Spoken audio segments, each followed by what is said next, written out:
여러분 안녕히 주무셨습니까? 참 좋은 아침입니다. 우리 2014년 9월 5일 금요일 말씀으로 드리는 오늘의 번제 함께 합니다. 계시록 3장 1절부터 7절까지 말씀으로 같이 하겠습니다. 같이 읽어봅니다. 시작. 사대 교회의 사자에게 편지하라. 하나님의 7영과 7뼈를 가지시니가 이르시되 내가 네 행위를 아노니 네가 살았다 하는 이름은 가졌으나 죽은 자로다. 너는 일깨어 그 남은 바 죽게 된 것을 굳건하게 하라. 내 하나님 앞에 네 행위의 온전한 것을 찾지 못하였나니 그러므로 네가 어떻게 받았으며 어떻게 들었는지 생각하고 지켜 회개하라. 만일 일깨지 아니하면 내가 도둑같이 이르리니 어느 때에 네가 이르는지 네가 알지 못하리라. 그러나 사대의 그 옷을 더럽히지 아니한 자 몇 명이 네게 있어 흰 옷을 입고 나와 함께 다니리니 그들은 합당한 자인 영고라. 이기는 자는 이와 같이 흰 옷을 입을 것이요 내가 그 이름을 생명책에서 결코 지우지 아니하고 그 이름을 내 아버지 앞과 그의 천사들 앞에서 시인하리라. 귀 있는 자는 성령이 교회들에게 하시는 말씀을 들을지어다. 오늘 우리가 함께 읽은 말씀 중심으로 죽어서 옷이 더러운 자들의 교회, 사대교회를 말하는 거겠지요. 죽어서 옷이 더러워진 자들의 교회. 옷이 더러워졌는데 왜 옷이 더러워졌냐면 죽었기 때문에 옷이 더러워졌다는 얘기입니다. 그러니까 죽은 자에게 옷을 입혔다는 얘기가 아니라 살아있으나 죽은 자가 되었기 때문에 옷이 더러운 그런 사람들이 교인이라고 자처하고 있는 교회, 이 바로 사대교회라 이겁니다. 사대교회에 대한 메시지를 우리가 함께 나누면서 우리의 교회는 어떤 모습인가를 오늘도 한번 살펴보는데, 사실은 다 경고의 말씀이고 무서운 말씀들이 포함되어 있지만 근본적으로 보면 사랑이시고 그 복과 은총을 주시려는 하나님의 배려에서 나온 말씀들 아니겠습니까? 그러니까 이 말씀을 읽고 듣고 지키는 자들이 복이 있다 그러신 거죠. 오늘 이 메시지를 함께 읽는데 맨 마지막에 그 이름을 생명책에서 결코 지우지 아니한다. 내 아버지 앞과 천사들 앞에서 그 이름을 시인한다 하는 이 귀절에서부터 한번 생각을 좀 해봐요. 왜 그러냐면 좀 생각할 부분이 있기 때문에 그렇습니다. 다른 모든 귀들이 생각할 부분이 있지만 이 부분이 특히 마음에 걸리는 이유는 생명책에서 지우지 아니한다는 것은 생명책의 이름이 지금 등재되어 있는 상태를 전제하고 있는 거 아닙니까? 근데 지우지 않겠다 그러시는 거예요. 그러니까 말씀 그대로 보면은 생명책의 이름이 기록이 되었는데 기록이 된 후에도 지울 수도 있구나 이렇게 생각할 수밖에 없지 않습니까? 이 귀절대로라 그러면 특히 이게 지금 주님의 입에서 직접 나온 그런 말씀이잖아요. 그러니까 주님의 입에서 직접 나온 말씀이기 때문에 이만큼 어려운 겁니다. 쉽게 넘어가기가 어려워요. 우리가 한번 구원을 받았으면 우여곡절은 있고 나의 정말 질퍽거림과 죄된 속성이 드러남으로써 하나님 마음에 안 드는 행위가 나오기는 할지라도 끝까지 구원을 얻게 된다는 게 견인, 성도의 견인이라는 교리의 내용 아닙니까? 근데 생명책에 썼다가 지워질 수도 있다. 그러니까 오늘 생명책에 이름이 있다가 지워질 수도 있다는 이 얘기와 지금 교회를 향해서 하시는 말씀이 무슨 내용이냐면은 너희가 살아있다고 하지만 죽은 자다. 이게 빨리 돌이키지 않으면 이 내용과 연관되어 있는 겁니다. 지금 살아있다고 하지만 이름뿐이고 살아있다는 것은 말뿐이지 실제로 내용적으로는 죽었다. 이것과 생명책에서 이름이 지워진다. 이거 맞물려 가는 내용이거든요. 그럼 어떻게 이걸 이해를 해야 될까? 그러니까 교리에 대한 선 이해를 가지고 이 귀절을 대하면은 어렵습니다. 근데 그냥 이 귀절 자체만 봐요. 그러면 이 귀절 속에는 어떤 의미가 포함되어 있느냐 하면은 생명책에서 그 이름을 결코 지우지 아니한다라는 이 말씀은 어떤 내용을 전제하고 있는 겁니까? 우리가 다 생각할 수 있는 거예요. 이 내용은 하나님께서 이 땅에 내보내시는 모든 사람의 이름이 일단 이 땅에 태어나면 일단 다 생명책에 기록이 되는 겁니다. 요 기절을 전제로 해서 말씀을 드리는 거예요. 교리를 확정하고 교리와의 모순을 없애기 위해서 우리가 애를 쓸 것이 아니라 이 귀절 내용을 그 자체로 보자 이겁니다. 그러면 모든 이 땅에 태어나는 모든 사람들은 일단 다 생명책에 기록이 됩니다. 이 땅에 내보내서 살게 하시니까 생명책에 기록이 된다는 게 맞는 얘기 아니겠습니까? 그 다음에 거기서부터 오늘 보면은 나와 함께 그 4절에 흰 옷을 입고 나와 함께 다니리니 그들은 합당한 자인 영고라 이런 말씀을 하십니다. 그러니까 흰 옷을 입고 다닐 수 있게 합당한 자가 되는 사람들을 제외하고는 이름을 지워가는 겁니다. 합당한 자가 된 사람을 남겨두고는 다 지우는 겁니다. 지금 사대교회는 어떤 상황이냐면은 이름이 등재되어 있는데 그 이름이 지금 지워질락 말락하고 있는 상태인 거예요. 그러니까 이것이 완전히 지워지기 전에 뭐라고 그러냐면 본문에 2절에 너는 일깨어 그 남은 바 죽게 된 것을 굳건하게 하라 이렇게 얘기합니다. 이렇게 얘기하니까 생전 처음 들어보는 것 같아요. 그렇죠? 이 세상에 태어나는 모든 사람들은 생명책에 일단 기록이 돼 있다. 하나님께서 살게 하셨으니까 생명책에 기록이 돼 있겠죠.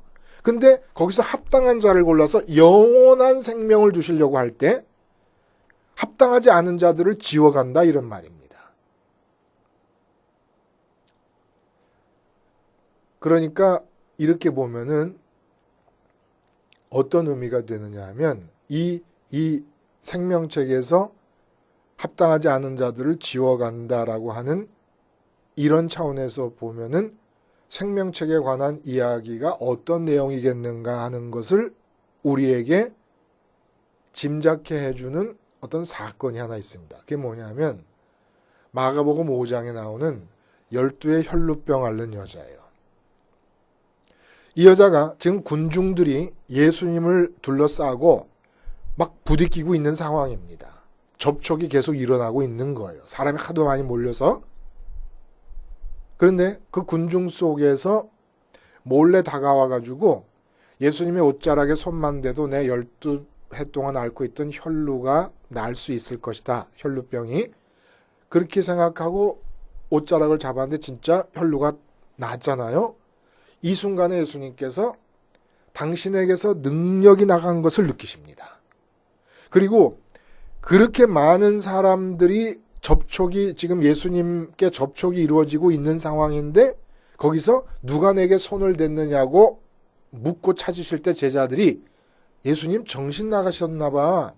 아니 이렇게 많은 사람들이 지금 부딪히고 있는데 예수님하고 접촉한 사람이 한두 사람이겠습니까? 접촉한 사람들이 엄청나게 많은데 예수님의 마음속에는 한 사람만 기억이 되고 있습니다. 예수님의 마음속에 한 사람만 각인이 되어 있습니다. 어떤 사람입니까? 예수님에게로부터 능력이 나간 사람만 각인이 된 거예요. 이거 신기한 얘기입니다. 굉장히.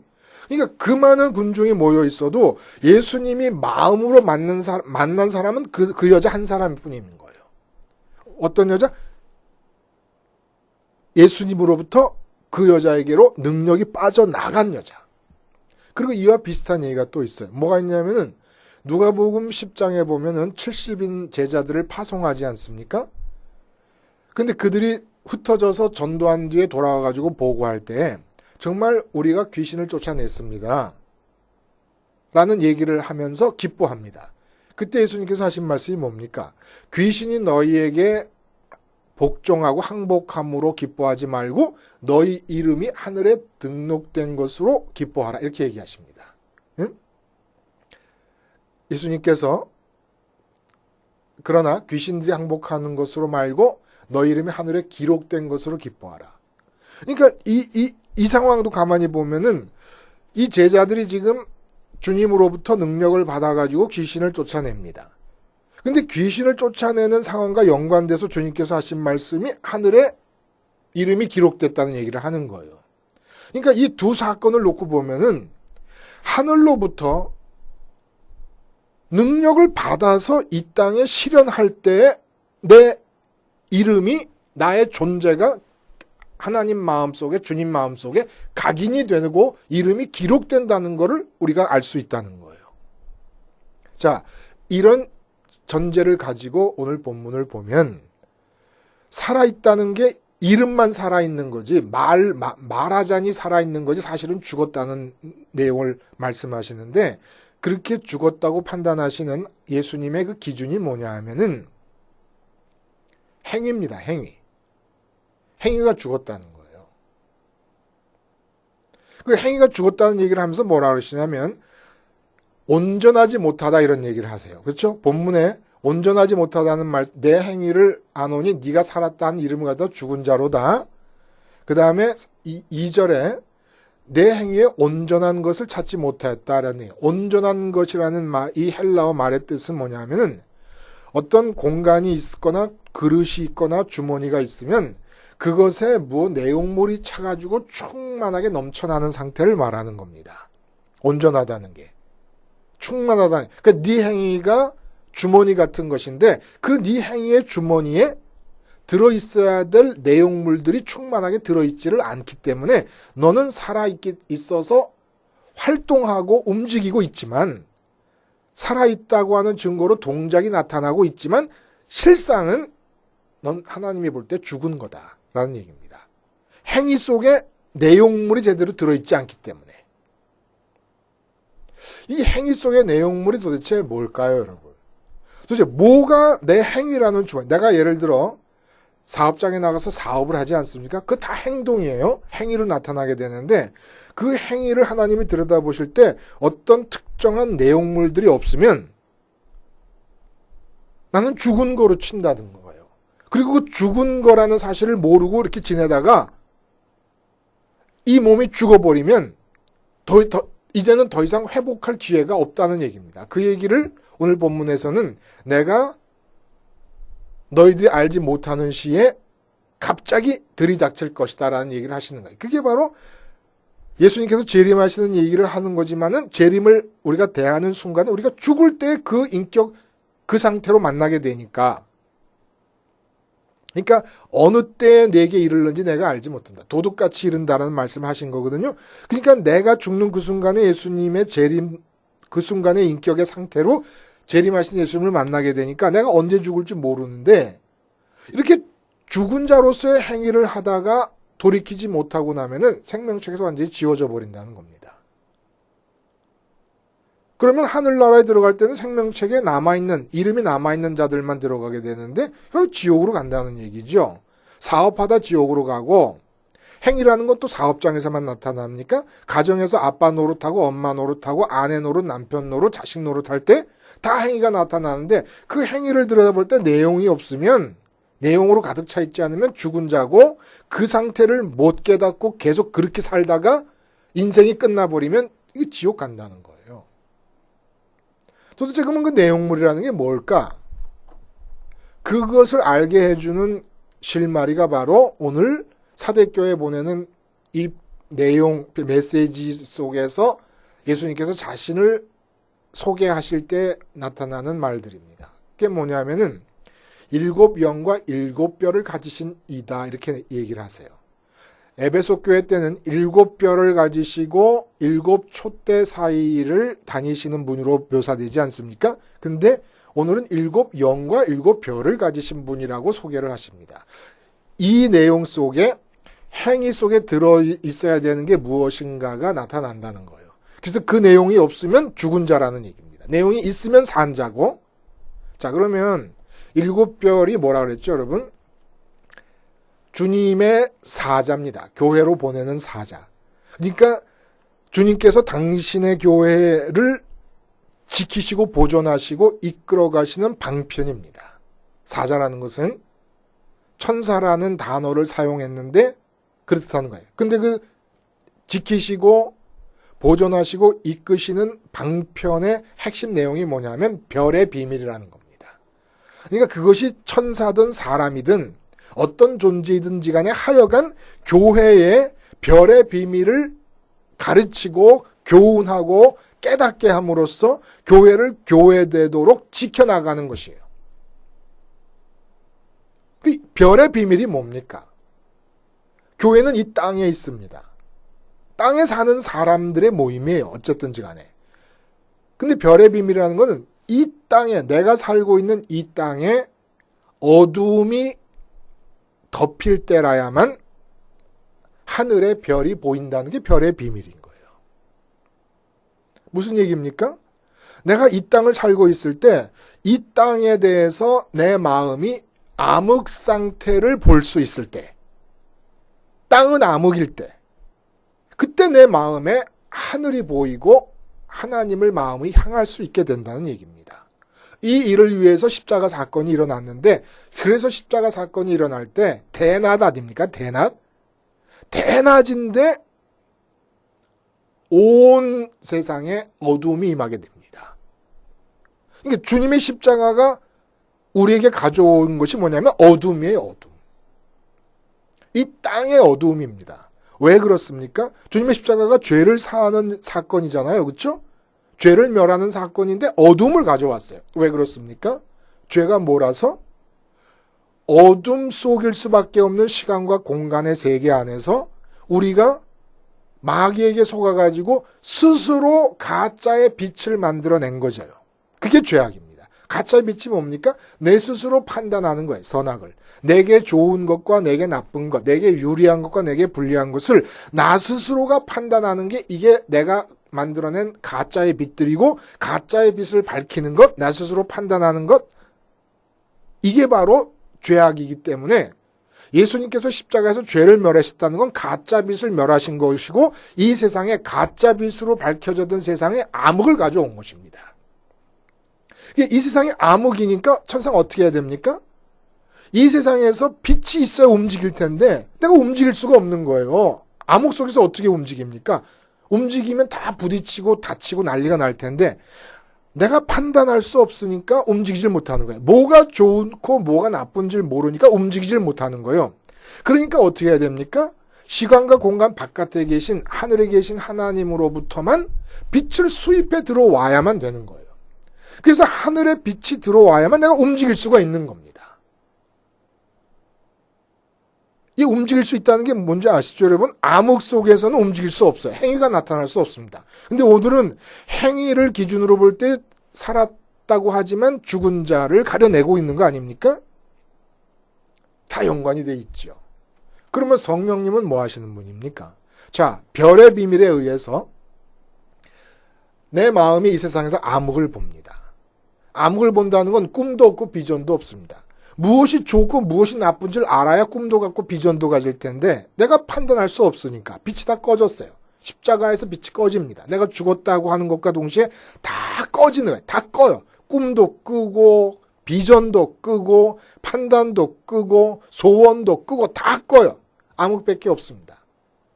그러면 우리가 이제 마음이 주님을 따라서 마음이 하늘로 향하게 됩니다.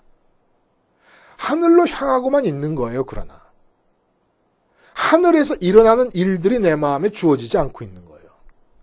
근데 여기서 성령님이 등장하시면서 7명은 성령님을 말씀하시는 거잖아요.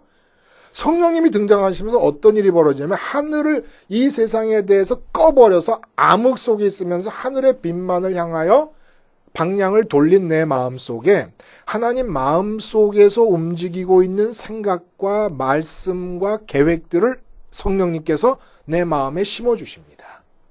빛을 심어주시는 거예요. 그러면서 행동이 나타나게 됩니다. 이게 바로 살아있는 행위라는 겁니다. 행위 속에 시간과 공간 안에서 일어나고 있는 행위인데 시간과 공간 바깥에 계신 하나님의 생각과 뜻과 계획이 가득 차 있는 거예요. 그 행위 속에. 그러면 죽은 행위는 뭡니까? 전부 그 행위 속에 내가 판단해서 좋다고 생각하는 것들을 향해서, 내가 판단해서 나쁘다고 하는 것을 향해서 피하려고 그러고, 없애려고 그러고, 이기려고 그러고, 내가 판단할 때 좋은 것을 얻으려고 그러고, 쟁취하려고 그러고, 획득하려고 그러고, 여기서 행위가 나타나는 거잖아요. 다 나로부터 시작된 행동의 이유와 의도가 가득 차 있는 겁니다. 이게 바로 죽은 행위라는 거예요.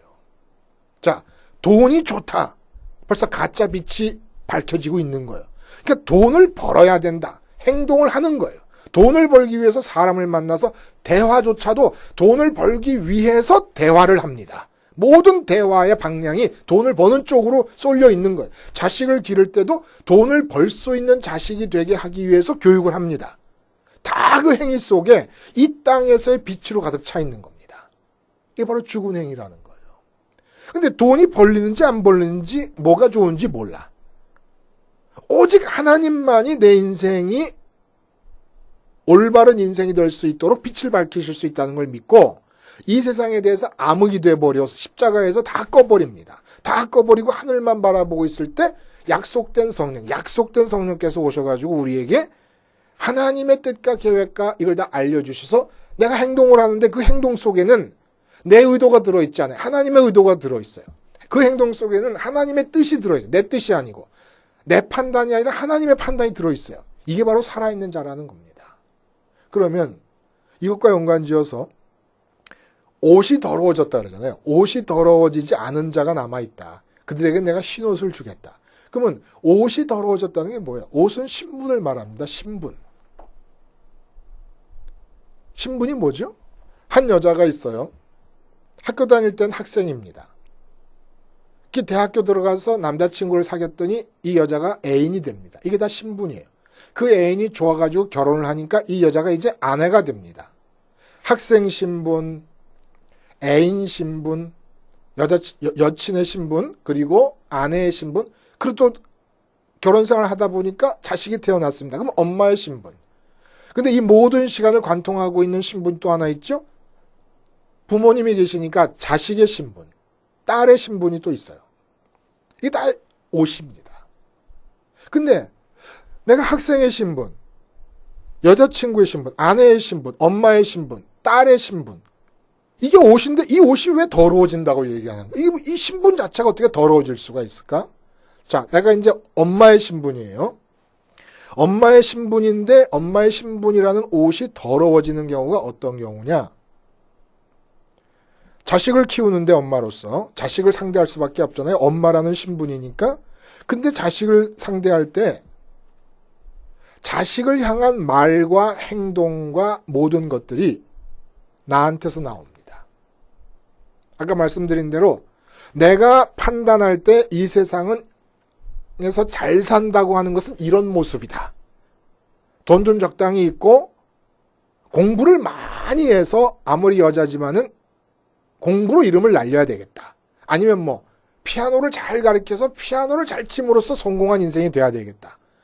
이런 기준들을 갖고 딸을 가르친다. 그러면 그 기준을 가진 것 자체가 뭡니까? 가짜 빛이고 가짜 판단이고 이게 바로 죄악이에요. 에덴에서부터 시작된 죄악이고 죄악에 의해서 말하고 행동합니다. 이게 바로 더러워진다는 겁니다. 전부 다. 그러니까 신분이 모든 우리의 행위는 신분에 따라서 나오는 거예요. 그렇지 않습니까? 사장님의 신분이면 사장님의 행위가 있고 수희 아저씨의 신분이면 수희 아저씨의 행위가 있습니다. 근데 그렇게 나오는 행위들이 전부 나한테서 나오고 있는 거예요. 그러면 더러워진다는 거예요.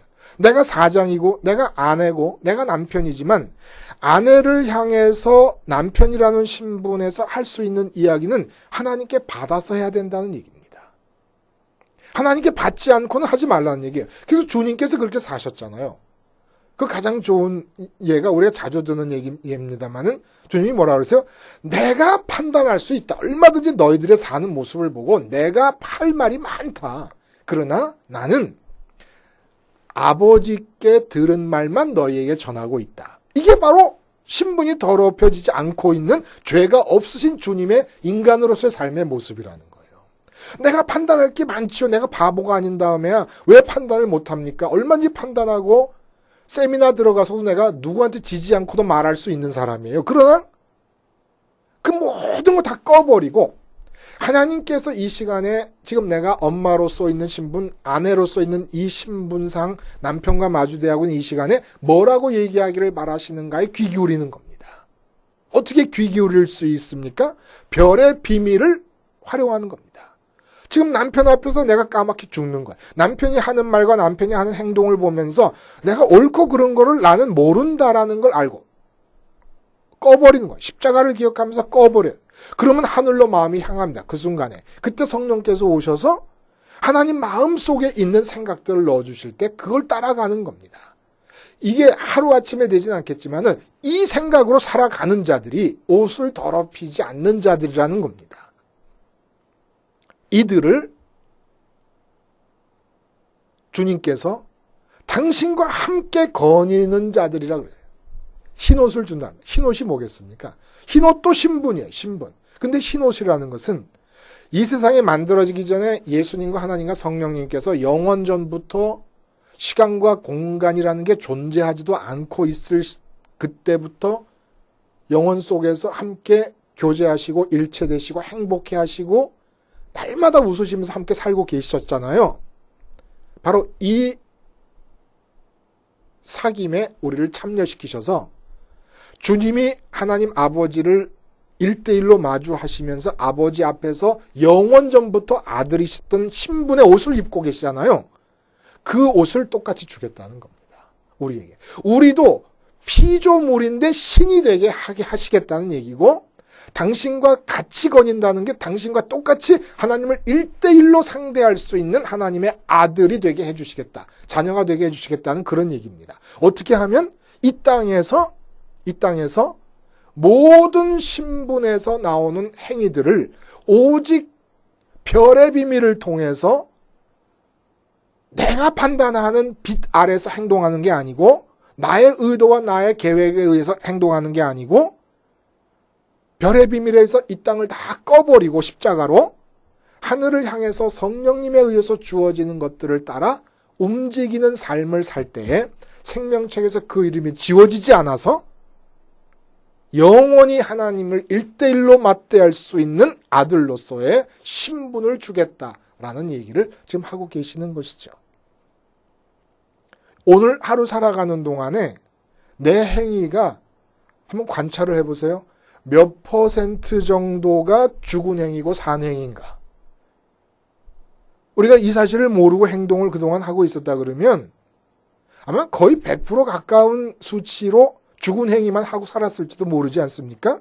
이대로 가다가는 생명책에서 이름이 지워진다 이 얘기입니다.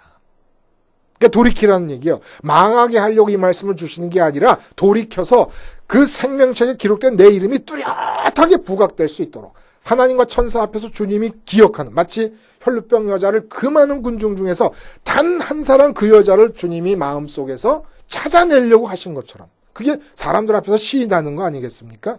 하나님과 천사 앞에서 시인하신다는 얘기 그 내용 아니겠어요? 많은 사람들이 행동하며 삽니다. 근데 나는 똑같이 행동할 때 겉으로 보이는 똑같은 행동이라도 오직 별의 비밀을 따라서 하늘의 하나님의 뜻만을 받아서 행동을 할 때 살아있는 행동이 될 수 있고 살아있는 자가 될 수 있을 것입니다. 기도하시겠습니다. 하나님 아버지, 기필코 흰옷을 받아 입는 사람들이 될 수 있도록 별의 비밀을 따르며 성령을 따라 살게 해 주시옵소서. 예수님의 이름으로 기도하옵나이다. 아멘.